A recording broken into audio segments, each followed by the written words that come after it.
Good evening and welcome to the Business Day. I'm Javon Keys. The Jamaican dollar has hit a new record low compared to the U.S. It now costs $156.14 for $1. Now, the previous record was $155.55, which was recorded last week, Tuesday, July 20. Meanwhile, banks and cambios are selling the Canadian dollar for $124.71. It costs $216.45 for the pound, while the euro is trading for $186.42. On to some other news. Business interests have been reacting to the adjusted curfew hours announced by Prime Minister Andrew Holness on Monday. We spoke with the president of the St. Catherine Chamber of Commerce, Dennis Robotham, and the president of the Jamaica Manufacturers and Exporters Association, JMEA, John Mafood.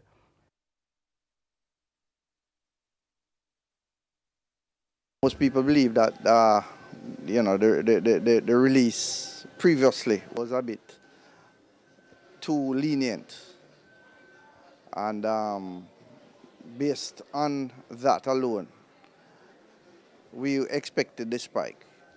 I think that the Prime Minister did the right thing in changing the hours back to where they were before, and in particular looking at the activities that might take place next week and the week after in terms of parties and people returning, and realize that the numbers of infected people were increasing at a rapid rate and it would only get worse. So he took the action, and he did not wait until August the 10th, but took it now in anticipation of the problems.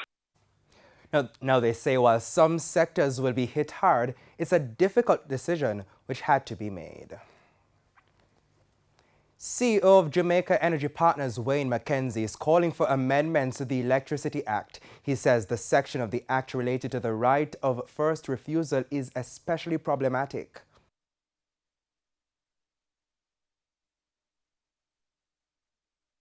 We believe that it ought to be modified, where it includes a competing price against market, and market ought to be, in my mind, the incumbents on the grid prior to 2015,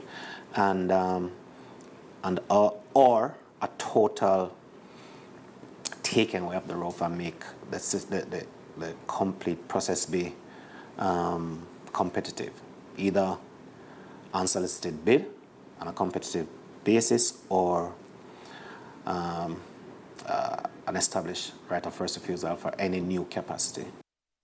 Now, the JPS is, however, against amendments to the legislation, arguing that it would go against the company's contractual rights. The right of first refusal gives the JPS first preference to replace energy capacity on the local grid when new electricity generation capacity is needed. Meanwhile, Mr. McKenzie says some energy transmission and distribution regulations could also impact the provision of power for electric vehicle charging stations, which the company began to roll out recently. Transmission and distribution, we understand that. And we understand where generation is more on a competitive basis.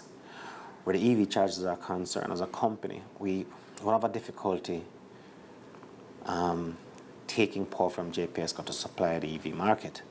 We believe that the market should be, that side of the market should be totally deregulated.